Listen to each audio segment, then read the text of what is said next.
What is up, you guys? Welcome back to my channel, and if you're new here, just welcome. My name is Gemma Jade, but today we are going to be discussing creepy encounters with the BEK on or near Halloween. Now, this was supposed to be my Halloween video, but it didn't quite work out. When you're going through a separation from someone you've been with for 8 years, it's a lot. I did get my background today. I'm starting to get a lot more of my stuff brought here to the new house, so keep being patient with me. I really appreciate you guys, and I'll get it all figured out. Regardless of what otherworldly and paranormal phenomenon we are discussing, there is no doubt that in the month of October especially, everything takes on an even more dark and sinister form. It's the thinning of the veil all month long until by the 31st, or on Halloween, Samhain, it's non-existent for 24 hours. Not many people know, though, that in the beginning of November, there is just as much thinning to and of it. What I mean is, the veil thins slowly and steadily throughout the month, so why does everyone just assume it snaps closed all at once on November 1st? It doesn't. It takes time, guys. The BEK are a fascinating topic of discussion, especially for this time of year, because no one has ever claimed yet to know for sure what they are, where they come from, or what it is that they want. It's a complete and total mystery, as are so many things we discuss here on this channel. With this being one of the few things I know of that I haven't ever experienced, and trust me, I want to keep it that way, but I'll be writing that book next, so I don't know. I'll keep you guys posted on whether or not I have an encounter. It fascinates me all the more and drives me to almost incessantly research them.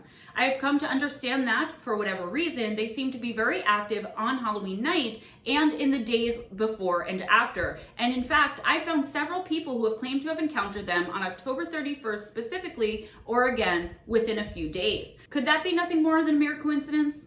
Well, you guys know what my answer is going to be on that one. So in case you haven't seen any of my other videos and have absolutely no idea what the BEK are, aside from leaving links to those videos in the description box for your viewing pleasure, let's just discuss, very briefly, an overview of what exactly we're dealing with here and some of what we know so far, which honestly, talking about what we know definitively isn't much at all. The BEK are generally entities who appear to range between the ages of 5 and 17. There have been some alleged encounters with black-eyed adults, but those are very iffy in my opinion, and I want to focus on the creepy kids for now.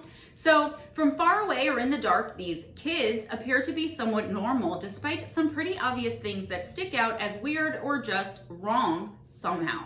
Once you're able to get a closer look, for example, when you go against every natural and primal instinct you are already having from behind your closed door and open it, they have abnormally pale skin.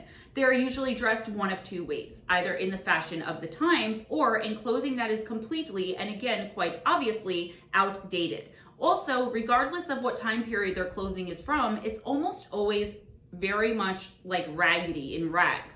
The hoodies are torn and the jeans tattered with holes in the shoes and things like that. They look like a bunch of sickly, pale little ragamuffins. Sometimes there will be a group of them, but this usually only happens when they're encountered like in a parking lot or on the side of the road somewhere. When they come to your front door, there aren't usually more than 3, almost always 2, and every once in a while there will be one lone child there. Eventually, the witness will notice the all black eyes. Completely black and commonly described as, quote, as black as an abyss, end quote, and, quote, soulless, end quote. While their behavior varies very much, there are some common themes to the encounters. They seem to appear out of thin air and approach vehicles you're in and knock on the windows. If they come to your front door, they always knock as though they have no idea what a doorbell is. Also, it's not uncommon for them to start knocking and banging on the windows if you refuse the request, which is always that they be invited or allowed to enter your home or aforementioned vehicle. They will ask for a ride in those cases, and when you refuse, you will be terrified to your very soul and know somewhere and somehow deep inside the core of your being that something is wrong.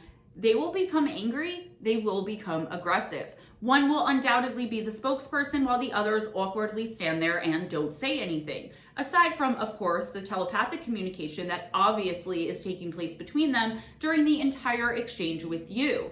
If it's your residence they come knocking at, they will claim to have had some kind of emergency. Either they're freezing and need to keep warm until their parents come, or the younger of the two will have a potty emergency if you don't let him or her in to use your toilet. So basically, my little brother really needs to use your toilet, sir. Please, it's an emergency. Another of their ruses is to ask if they can use your phone to call their parents. They will claim all manner of reasons for needing to do this. It's usually about this point when the witness will start to feel an overwhelming sense of fear and dread, more so than the inevitable feelings of terror and doom they feel before the child even approaches their home. It's like you can feel them coming. I've seen witnesses discuss just laying on the couch watching television, and all of a sudden they're like, the hair on the back of their neck standing up, they feel sick to their stomach somehow, and then they get a knock at the door.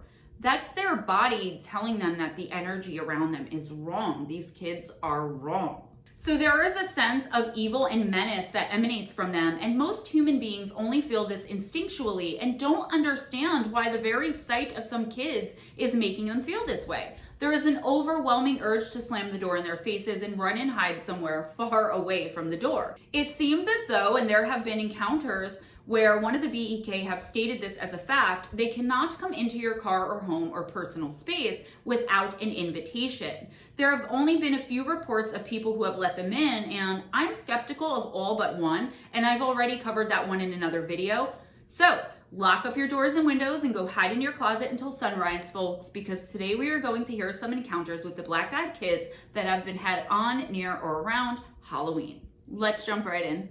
There is always this notion that the stories of these quote-unquote children started happening in the late 1990s with the release of Brian Bethel's Encounter. He was in a parking lot in Abilene, Texas when he had his chilling experience, and being an investigative journalist, he went to the internet when it was still brand new and brought the encounter to the World Wide Web. However, if we look back far enough, we will see that encounters with these entities probably go all the way back to the beginning of time.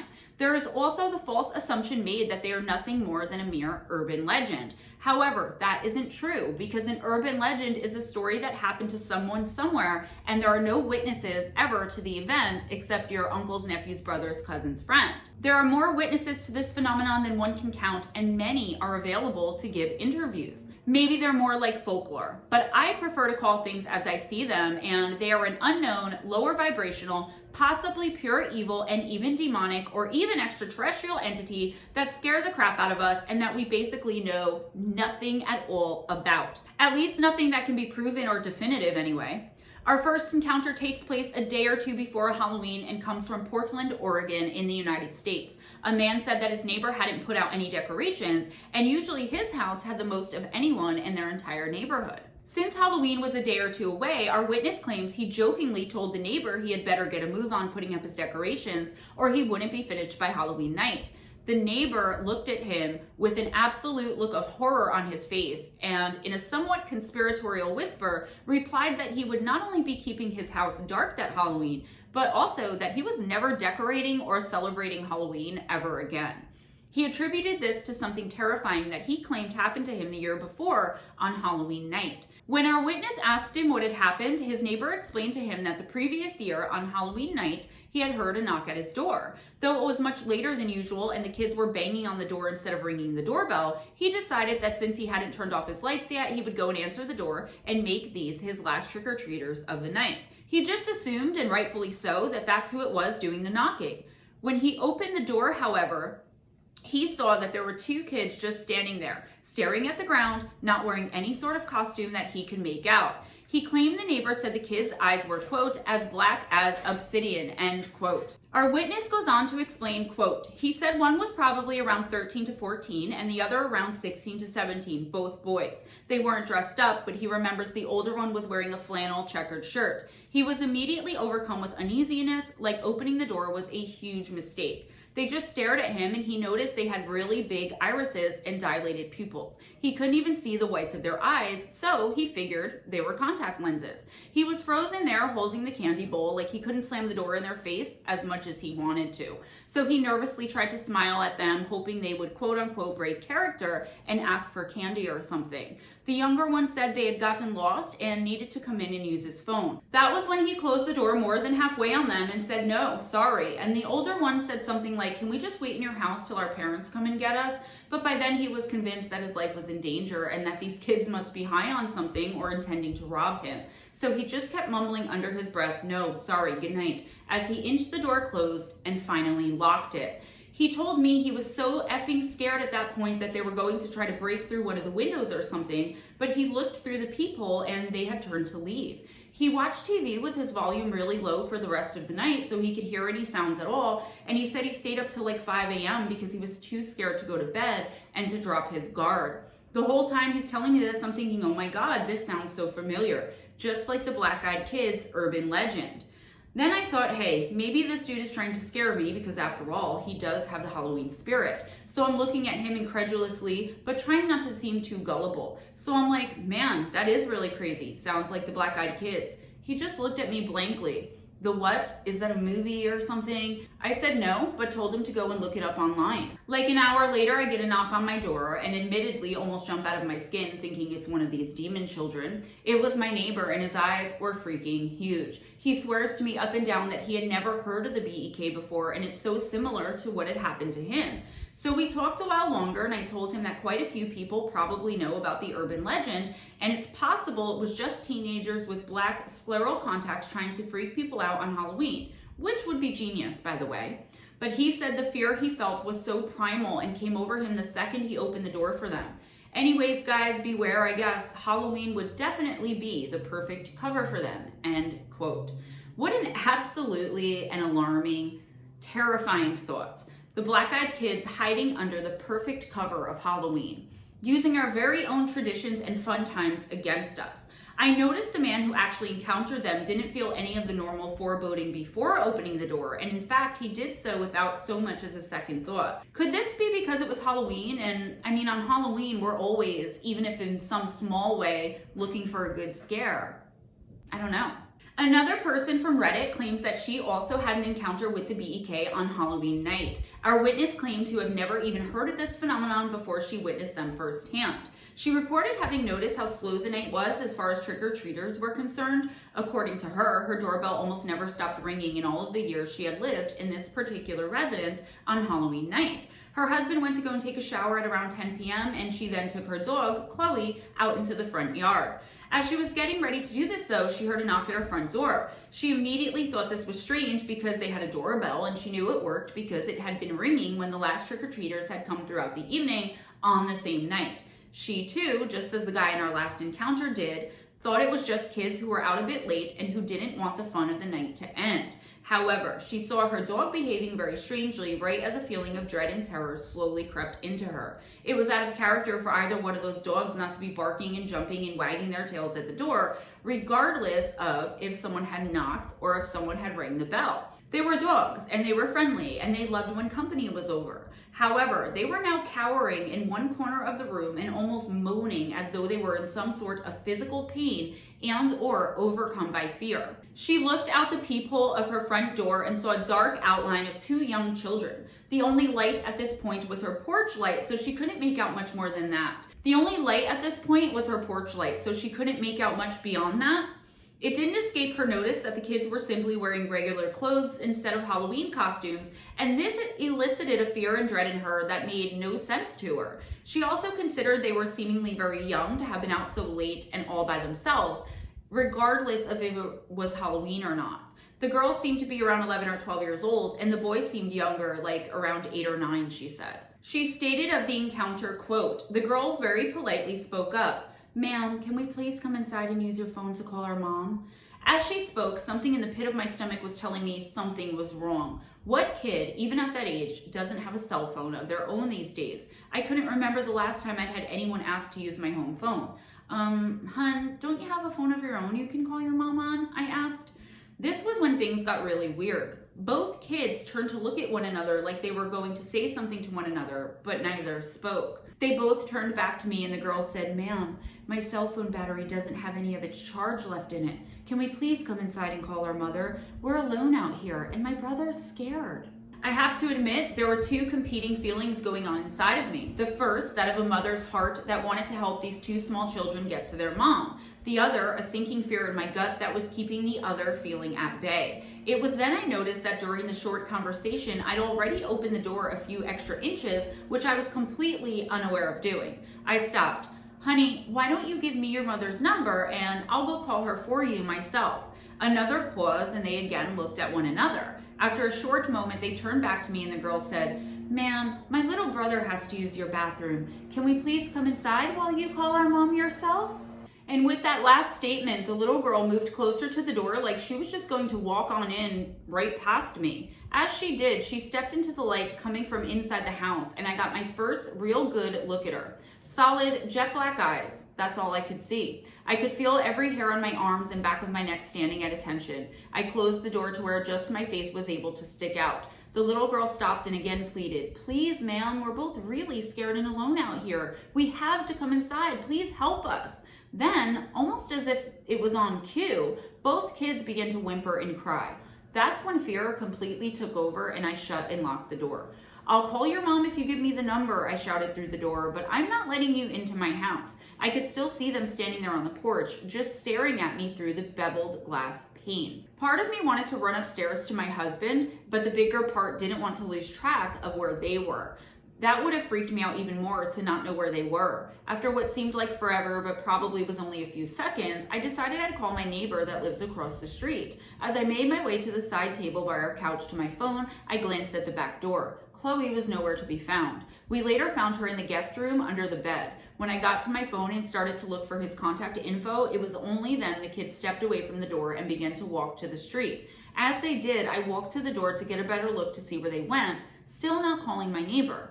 If you get close enough to the glass, you can see out enough to make out people's shapes, but not much detail. Of course, standing that close to the door would make you pretty obvious to anyone outside looking in. From the door, I could see that the kids were still standing under the street lamp nearest my house, staring at me. As I lifted the phone to my ear after calling, only then did the kids start walking down our street. I met my neighbor under the lamp once he was out there, but the kids were nowhere to be seen. End quote.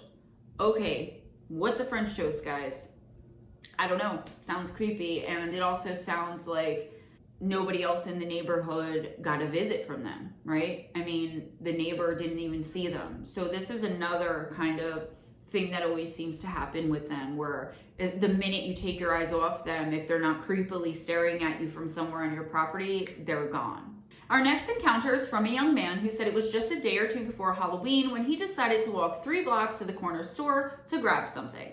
A completely boring, ordinary, and somewhat mundane event. He said of what happened next, quote, "During my walk, I see the normal, the occasional person putting up Halloween decorations and kids playing in their yards, but this story is about something far more sinister. I remember seeing 2 teens about age 14 knocking on a door asking to use the phone, which of course I thought was weird because most teens these days have their own phones. As I kept walking, they stopped and stared at me for a short moment. I felt the blood in my veins chill. I felt so creeped out, I hurried to the next block. The next block seemed fine until I looked behind me and saw the 2 teens seem to be following me. I took off sprinting to the store at this point. I saw the sign for the store and relief washed over me. I opened the door and I told the cashier about what had happened on the way there. He looked at me slightly creeped out and told me a story about this happening to him in his hometown and how they found him the day he left and asked for his help in an emotionless voice, and he told me to never agree to help these kids. He told me another story, but at that point I was no longer paying attention because those kids were standing at the door asking to be let in. The cashier freaked out and locked the door. The teens never seemed to waver or leave. They wouldn't step away from the door. Then it had been an hour. The cashier and I were ready to fight our way out, but instead he took me out the back. The one teen came around back just as the door shut behind us. "Can you help me?" is all he could say. He was closing in on us, in his eyes. They were black as a starless night. They were peering right into my soul. I couldn't help but gaze into his eyes. The terror. I can't remember too much of what happened next, but I do recall the sounds of struggle. When I came to, the cashier was struggling with both teens. He was calling out to me for help. I ran towards them, grabbed him by the collar, and pulled him between the 2, knocking them over in the process. I didn't look back until I was near my house. The cashier was gone, but the teens were still following behind. I ran into my house, closed all the blinds, and I turned the music up. I got lucky that day, but I'm not sure how long I can keep out of their grasp. I tried to find and thank the cashier for saving my life that day, but he didn't show up to work after that. I asked his boss, and he told me he called over the phone and quit. He said he was moving. To this very day, I sometimes feel the fear of those eyes watching me as I drive to work. I sometimes will look out my window and I swear I see them watching my house from a couple of blocks away, waiting for their next chance, end quote. So if you can't already tell, I had a hard time with this one. I really did, all right? This one just seems like, I don't know, it seems like a lot. And from what I can see in the comments below it in my source material, most people, not just me, are questioning the validity of this one. First of all, how are you seeing them from your door if they're a couple of blocks away? It's just very over dramatic. Like, the BEK don't normally follow people. Is it impossible and unheard of? No, but it's so unusual. And I tried to look for other encounters where it's alleged that this happened, and I really couldn't find any. I think I found one other one, and that one I didn't believe them either, because they said they got into a knife fight with a BEK. Like, but these are the encounters, guys, and I'm not trying to change your minds. It's up to you if you believe them or not.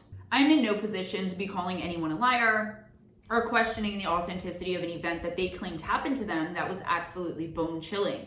There's always a chance the person is telling the truth, and having to be called a liar and ridiculed all over the internet probably wouldn't make things much easier or better for him if all of this really did happen to him as he claimed it happened. I would rather just believe and keep it in the back of my mind that, if this account is to be believed, they're becoming much bolder about their approach with us being human beings. So let's just assume that this is true.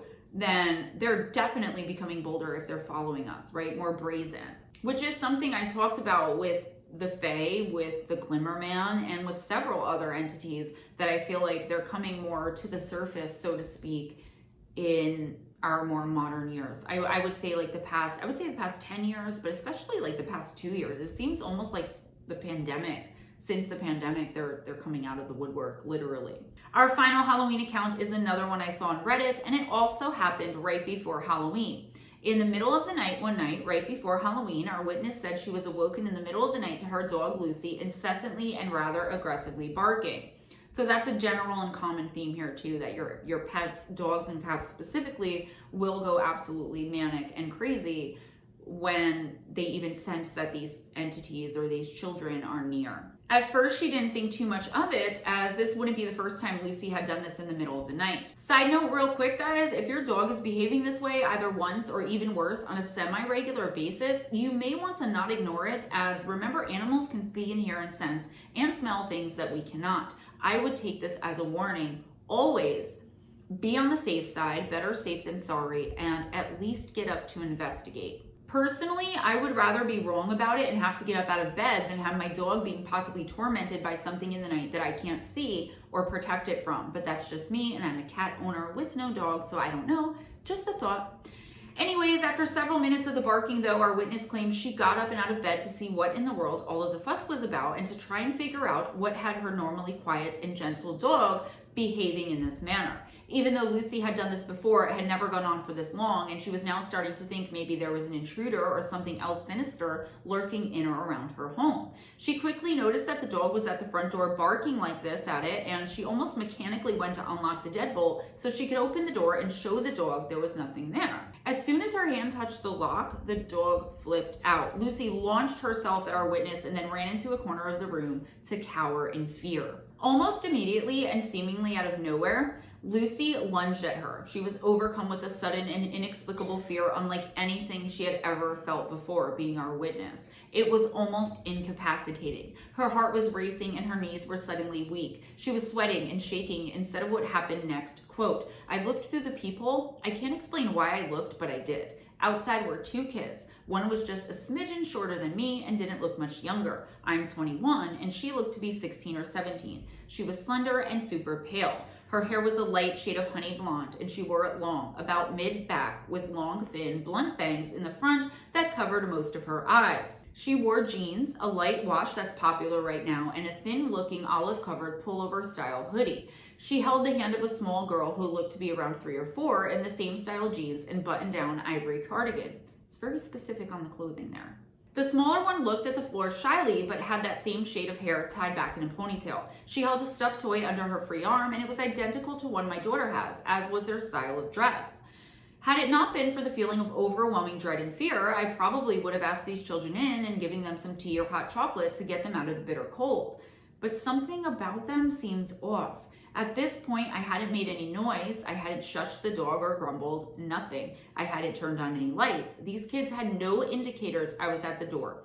The older one spoke. She had a voice that was mature, confident, strong, and accentless. She held her head tilted downward and I couldn't see her eyes. She said, "We have to use your phone." I stood frozen in fear. How did she know I was there? She raised her head to face me directly, and that was when I saw her eyes. There was a reason I couldn't see them through her bangs before. They were black or midnight blue or dark, dark purple. They were otherworldly. She said, "Our mother is worried." As someone who's always been interested in creepy stories, I knew what she was the second she looked at me through the door. I've never been one to believe in these things. As a staunch atheist and skeptic when it comes to the paranormal, I had written off many a ghost story from friends and family members eager to tell their tales. I didn't believe them. Still, I couldn't rationalize my way out of this. I was standing with nothing but a thin wooden door between me and a black-eyed kid. There was no questioning what was right in front of me. I did not answer her. Slowly and silently, I backed away from the door, Lucy still cowering at my ankles. She just kept right on talking. "Just let us in to use your phone." I took another step back, and with that step, the tone changed. At first, she seemed polite. When I took that second step back, she became commanding, almost hostile. "We're not going to hurt you. If we wanted to do that, we would have broken in. So I'll ask again, may we come in and use your phone?" Lucy snarled at the door, and I inched backward, though something inside of me seemed to be slowly pulling me back toward the door. It wasn't a physical pulling so much as a subconscious need to go back and need to let them in. I got to my room, covered up the window, locked the door, and sat there in the dim light of the nightlight. I heard her call me back to the door once more, and then quiet. I didn't go back to sleep that night, and I haven't slept right since. I know from reading about them that BEKs can't just come in without permission. I know they haven't hurt anyone, but I still fear I'll be the exception. When I told my husband, he said it was just a dream. He keeps telling me to forget it, but this lingering feeling of sadness, this dread when the house is silent at night, this fear of a knock at the door, this tells me otherwise, end quote. I want to talk about the fact that she said that we know they haven't hurt anybody. We don't know that. Because if they had hurt someone, maybe they hurt that person to the point where they can't tell their story. Like I said, I'm skeptical of all of the encounters where they're said to have been let in. The older couple that gave them hot chocolate and then the guy's nose was bleeding. I don't believe that encounter. I know it's the most widely accepted one for someone who's let the BEK in, but I'm not a believer of that one. Could have happened. I'm not saying it didn't happen. I'm just saying I don't really put much stock into it. I believe the one with the mother who ran into the grocery store, came back out, and the BEK was sitting next to her son inside their truck. And that's in one of my other videos, I think part 2, but I will link all of them down below. So what exactly are these entities, guys, and what do they want? Where do they come from, and how do they get here? These are the questions that have been pondered for as long as they have been being seen, and even more so since Brian Bethel's account took the internet by storm in 1999. They are many different things to many different people. The theories that come up most often are that they are demons, ghosts, hybrids, extraterrestrials, the children of the men in black and women in black, vampires, visitors from another dimension or alternate reality, and many, many more, again, depending on who you're asking. What I do know, and I said the same thing about shadow beings, is I dread to even know what sort of realm or dimension is overrun by these particular creatures, entities, beings, etc. I am from the alien hybrid school for the most part. Are they lost souls or some other thing we can't even begin to wrap our human minds around, let alone come to understand in any way, shape, or form? Whatever they are, they don't seem to be going anywhere, and the legends and rumors about them seem to increase as the years go by.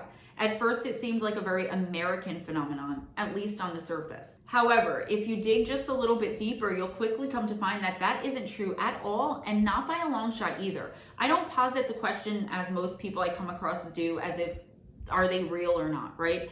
I know that they're real. I just know it to be true. There are too many encounters from all over the world of the exact same thing, and many from so long before the internet existed, it can't be some sort of giant coincidence. So what do you guys think? As always, let me know in the comments below. That's all I have for you today, guys. Please give this video a big thumbs up if you enjoyed hanging out with me, if you enjoyed the content, and if you just want to see me smile. Spread the love by sharing this video, and please subscribe if you haven't already. Really want to get that sub count up, guys. So in the description box, you will find links to the other BEK videos I did, including Steve Stockton's BEK encounter, which I think he just covered himself on either Missing Persons Mysteries or 13 Past Midnight. But I was the first one to cover it. He gave me his permission. I will link all of them again in the description box below. If you'd like to make a donation to the channel, always appreciated. PayPal, Cash App. If you join my Patreon for $20 a month or more, you will be put on my list. I give automatic full remote personal intuitive oracle readings to all of my patrons who donate $20 or more every single month. Okay, join me and Ghost Dragon ZW every Wednesday night from 7:15 to 11:15, 11:30ish p.m. Eastern time for live intuitive oracle. You come on into the stream, I pull one card and I give you a weekly reading off that card for donation only. It's a really great time. It's lots of fun. Sometimes we go over 4 hours. It really depends how many people come in. Also, if you'd like to purchase my books, Missing the Faith Theory and Encounters with Evil, 101 True and Terrifying Stories, the links for those on Amazon, paperback and Kindle will be in the description box. If you would like signed copies, please hit me up, GemmaJadeParanormal@gmail.com. I had my book signing last week. It was a great success, but I do have some leftover books that I'm trying to get rid of. So hit me up if you want that autographed copy. And for any and all other correspondence, if you have any encounters with the supernatural, paranormal, otherworldly, extraterrestrial, etc., also email those to me for listener encounters. I know a lot of you have, and I haven't gotten back to you. I've been going through a lot, but I plan maybe in a day or two, probably by the time this comes out, I am going to be throwing myself full-blown back into work, so you don't have to worry about me not responding to your emails. I just needed a few weeks to kind of figure things out, and I know you guys understand that. Also, my second magazine article from Paranormal Press Magazine did come out. I still have not received the copy. I received it, but I haven't gotten it from the other house yet. So if you would like a copy of it, hit me up. A signed copy, I can get one of those for you. If you'd like a signed copy of the last year's edition, I have that as well. I'm hoping to have the physical copies so I can show them to you very, very soon, guys. Just continue to be patient with me. Like I said, a lot going on. I'm just waiting for all my stuff to arrive so I can set up my office. If you would like a personal intuitive oracle reading from me, either remote or face-to-face through FaceTime, please also email me. Again, that's GemmaJadeParanormal@gmail.com. Also, I plan on, as soon as I get my inventory back, opening back up Gemma Jade Oracles and pushing the website. I had to shut it down because right now I have no access to my stuff. Should be about another week or two, so not too much longer before I can start sending out those spiritual helper boxes, the protection sprays, the self-empowerment sprays, the homemade essential oil feel-good sprays, right? The crystal boxes, all of that stuff I'm trying to do to guide and help you guys spiritually.